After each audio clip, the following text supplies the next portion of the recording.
Hai kue. Anjay. Hai kue. Come. Nalaga. Wifi. Lalat lam. Na? Jam coba nih dong. Oh, telepon kita kok kono di biro. Wifi. Fight be. Wifi boy. Alhamdulillah. Kono ma kita do. Yo, fight belle. Jam cuma yo. Ahora ko jawo nata na arbe me hi pepe no unire do. Mengini me yoti me mala be unu gongo.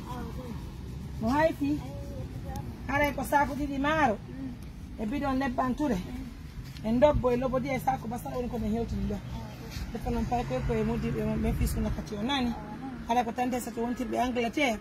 Woni ko neldi men do bene kay bay me hino ko sera lawol do. Bidon hunde do. Mi yo mi har me hewta me wal to pay ko e nani. Ala ko suma e ko sunna kati mo do onno. Allah ko amin.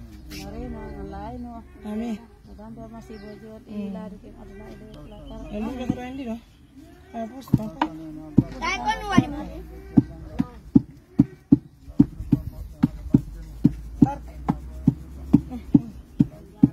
Amin.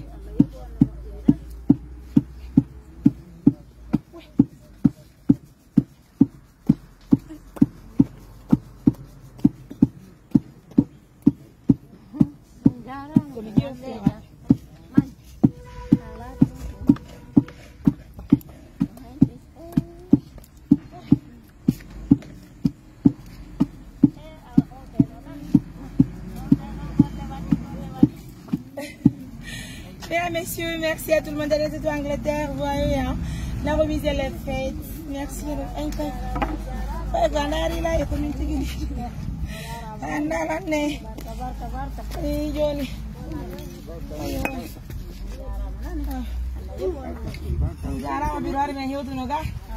Albarka nani? Ala ko Allah mu yo men adda ngon dum do ko Angleterre yu nani? Ala to ngulu ko non tije. Wa fuda ko nyamgol hande. Bark. Amin. Kono do wiete? Karma koya. Ko no diri do karma koya. Eyo. Ah. Ala jabsi. Oyo. Walla ya fu be ya faabe. Wonni ren ko ya faray.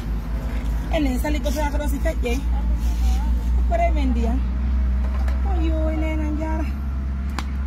Mesdames, messieurs, merci à tout le monde de la fidélité, de la confiance. On est continué à lire, ça y est. Ah, bide. Quanto io vuoi tonto? Quanto? Kabulli? Sì. Ma vuoi ne? Ya kilo je.